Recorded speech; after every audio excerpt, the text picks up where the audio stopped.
Bonjour, bienvenue dans cette nouvelle capsule coiffrologique offerte par l'Institut des études du monde africain contemporain et l'organisation internationale Global Coiffro.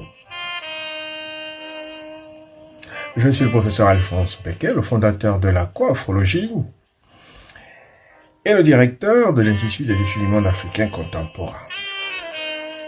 Alors, le titre donc de cette capsule, c'est l'éclipse du verbe de la captation de Toth à l'effondrement de la philo-sémantique à Saint-Denis. Alors, dans ce petit exposé, je voudrais apporter une précision par rapport à l'élection de Bali Bakayoko à la tête de l'entité Saint-Denis Pierrefitte le 15 mars 2026, qui marque une rupture ontologique majeure dans l'histoire politique et intellectuelle française. C'est ça. C'est donc dans ce papier ou alors cet exposé, je soutiens que ce séisme n'est pas seulement un basculement électoral de plus, mais un signe de la faillite de la philo-sémantique. Une stratégie de dissimulation héritée, justement, d'un hermétisme déceptif millénaire. En remontant donc à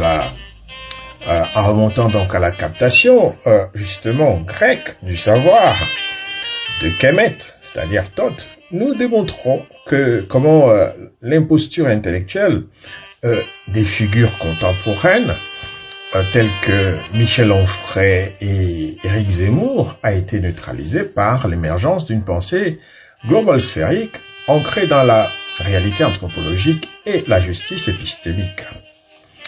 L'archéologie de l'imposture, la dissimulation d'Hermès et le vol de l'essence. La parole acte contre la parole écran, cette rupture épistémologique que la nomoscience coiffrologique identifie comme le péché originel de la pensée occidentale marque le passage justement d'une parole acte à une parole écran dans l'Égypte antique, l'Égypte Kemet, comme l'a démontré avec force Cheikh Anta Diop. Dans Nation Nègre et Culture, le langage n'était pas, disons, un simple vecteur de communication ou un outil de représentation. Il était une extension directe de la Mahat. Chaque hiéroglyphe, chaque unité phonétique était une vibration du réel, une science de l'exactitude où nommer une chose revenait à révéler, disons, l'essence sacrée et l'utilité sociale. Théophile Obenga, lui, en 1990, dans ses travaux sur la philosophie pharaonique, souligne que Thoth n'était pas le dieu de l'illusion ou alors de l'astuce, mais le scribe de l'équilibre universel, garant de la correspondance parfaite entre le cosmos et le verbe. La transmutation déceptive d'Hermès, l'imposture sémantique, commence alors avec la figure syncrétique d'Hermès Trismégiste, en s'appropriant les attributs de Thoth pour les fondre dans le moule de la raison hellénistique. La pensée occidentale a opéré une transmutation déceptive. Elle a vidé le savoir africain de sa substance éthique et de sa visée universelle de justice pour n'en garder que sa puissance technique et instrumentale.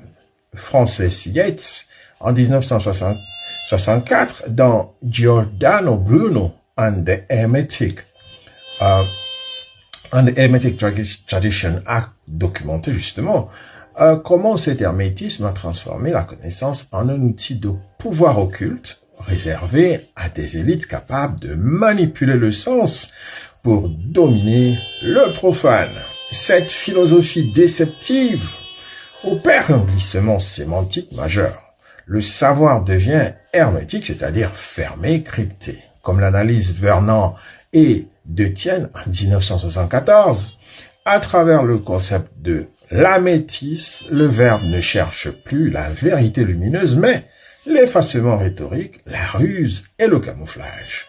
Cette dérive a permis donc l'éclosion d'une sémantique comme marchandise politique, créant un espace de non-droit intellectuel où le langage est utilisé pour nier l'humanité de l'autre, préfigurant ce que Achille Mbembe en 2013 nomme la raison nègre.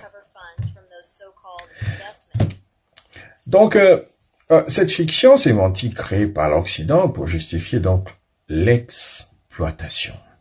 La philosémantique contemporaine, donc le vide comme doctrine de domination. Définition donc de la philosémantique déceptive. La philosémantique de la déception et du vide peut être définie comme une pathologie du langage où le désignant, entre parenthèses le mot, est délibérément déconnecté de son référent réel pour devenir une pure force de suggestion idéologique. Contrairement donc à la sémantique classique qui cherche à classifier le sens et à réduire l'ambiguïté, la philosémantique déceptive vise à saturer l'espace cognitif par des concepts fantômes. C'est l'art de construire des cathédrales de mots sur des abîmes de vide intellectuel, substituant la brillance de la forme et justement le prestige de la citation à la justesse du fond et à l'honnêteté de l'analyse.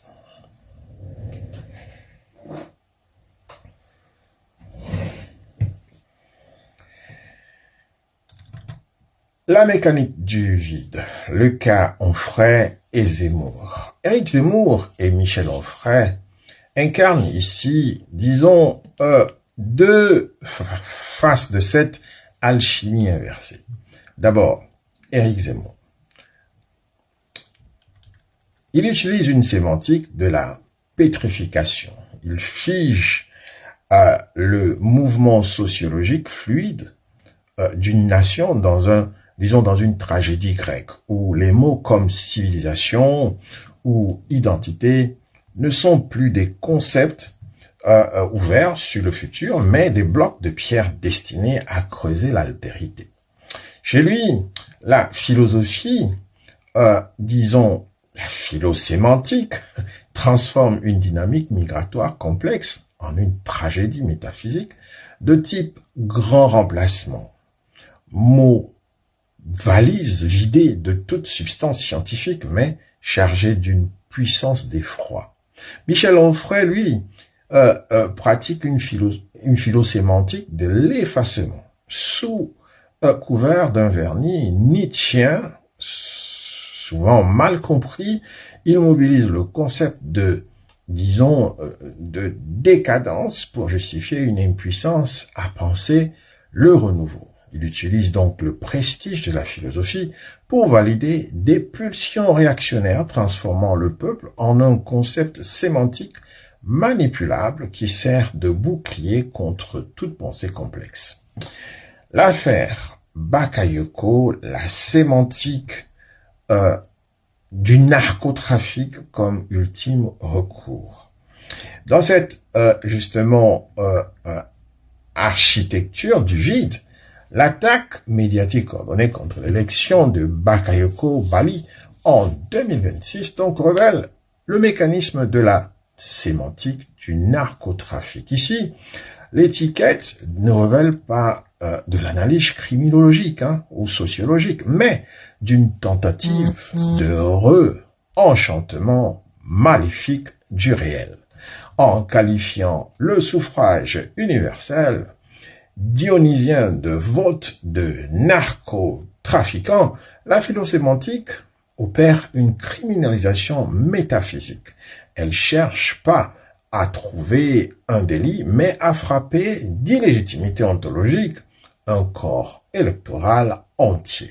C'est le stade ultime de l'hermétisme manipulateur décrit dans les archives de la philosémantique déceptive 2020-2026, puisque le réel, la victoire démocratique incontestable, ne confirme pas le récit du déclin ou de l'ensauvagement. La philosémantique tente de dissoudre ce réel dans une sémantique de l'infamie. Le mot devient une arme pour nier le fait.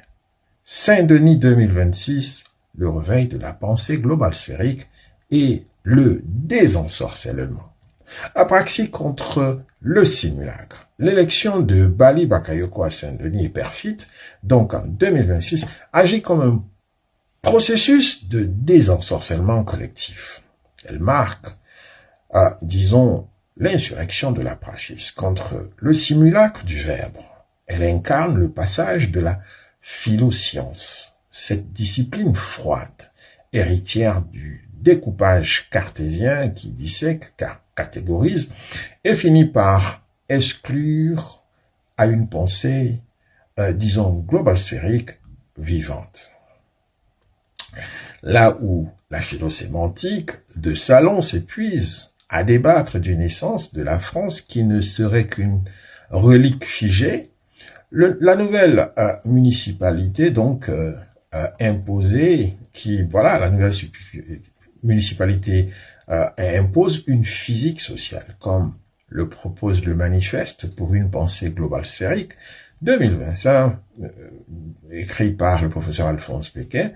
La nomoscience, cette approche organique et tangible, substitue aux abstractions identitaires des mesures de la dignité immédiate.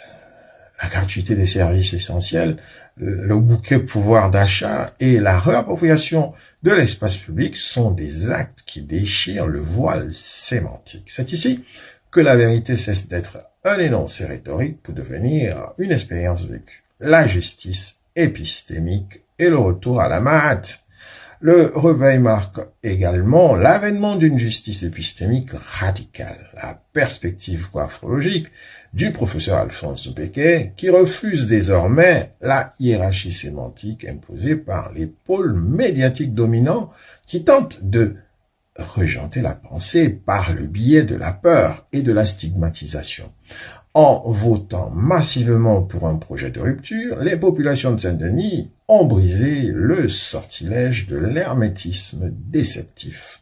Elles ont opéré un retour conscient à la source totienne de la conscience, celle où le savoir sert la mahat, vérité, justice, équilibre, et non la manipulation sophistiquée. Alors, bien sûr, la manipulation du sophistiqué, justement. Dans cette optique, la politique de la pensée remplace donc la politique de la représentation. On parle plus sur les périphéries avec le lexique de l'exclusion. Ce sont les périphéries qui parlent au monde avec le lexique de la construction. Cette pensée globale sphérique reconnaît donc que chaque quartier, chaque segment de la sphère humaine est un centre du monde. En rejetant donc l'imposture des maîtres du sens, Saint-Denis devient le laboratoire d'une modernité juste, prouvant que la vérité historique appartient à ceux qui la pratiquent quotidiennement.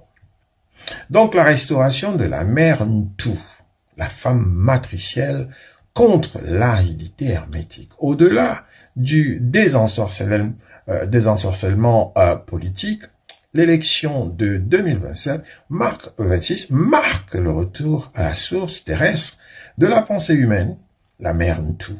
La nomoscience coiffologique révèle ici que l'imposture d'Hermès ne fut pas seulement un vol de savoir, mais une rupture ombilicale. En masculinisant et en extrayant le verbe de sa matrice originelle, la philosophie européenne a engendré une pensée aride, sans fertilité, qui ne peut produire que de la nostalgie ou de la haine. La femme matricielle émanation de notre collectivité humaine, se réaffirme aujourd'hui comme le socle de la pensée globale sphérique. Contrairement à la philosophie sémantique de Zemmour ou Onfray, on n'est qu'une maison de mots sans fondation. La pensée issue d'une tout est une émanation terrestre. Mbeke 2026. Elle ne fragmente pas le corps social par des catégories discriminatoires. Elle englobe dans une dynamique de germination commune.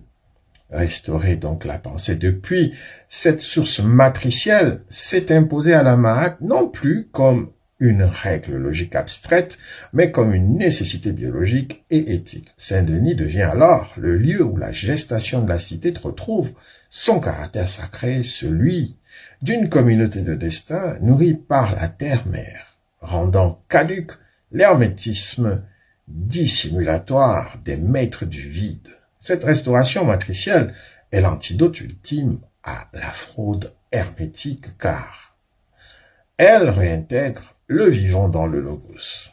En conclusion donc, nous disons que la désintégration du simulacre est le sacre de la sphère. L'affaire des municipales de 2026 ne saurait être réduite à à un simple basculement électoral. Elle constitue l'acte de décès officiel d'une imposture millénaire. Ce point de rupture signe l'effondrement de la philosophie sémantique déceptive. Cet édifice de dissimulation, patiemment bâti depuis la captation du savoir de Thoth par l'hermétisme grec. En se fracassant contre le mur de la praxis dionysienne à Saint-Denis, cette bulle de mots vise à révéler justement la vacuité des discours de Michel Onfray et Éric Zemmour. Ces derniers n'apparaissent plus comme les analystes du réel, mais comme les conservateurs épuisés d'un musée sémantique en ruine, tentant vainement de restaurer des idoles dont le socle de vérité s'est dissous sous le fleuve de l'histoire vécue. L'impact donc de la sémantique sur cette philosophie de l'imposture a été total. Par la ruse de l'illusion hermétique, elle est parvenue à créer une réalité parallèle où l'injustice se fardait de raisons et de préjugés raciaux de haute culture. La nomoscience coaphrologique du professeur Mbeke vient ici donc briser ce labyrinthe en rappelant une vérité fondamentale. La réalité n'est pas une ligne droite tracée par un centre hégémonique, mais une sphère dont le centre est partout. En réintégrant dans les origines transmutationnelles de la pensée et en réhabilitant la Mahat contre l'hermétisme manipulateur et par la source de la mer, nous assistons donc au sacre d'une pensée globale sphérique, professeur Mbeke, 2025-26. Cette pensée émanation de notre collective humanité est capable d'englober la totalité de l'expérience humaine sans la fragmenter ni la trahir. Le passage donc vers cette existence sphérique constitue donc l'ultime étape d'une libération intellectuelle radicale, celle qui nous permet de quitter définitivement le simulacre du verbe pour habiter enfin la totalité juste, vibrante et cohérente de la vie. C'est tout pour aujourd'hui. Je vous remercie pour avoir suivi de bout en bout cette chronique. Je suis le professeur Alphonse Mbeke, le fondateur de la coaphrologie de la nouvelle science panafricaine. Et c'est avec plaisir que je vous dis à très bientôt. N'oubliez pas de vous abonner, de nous envoyer des étoiles ou alors, voilà.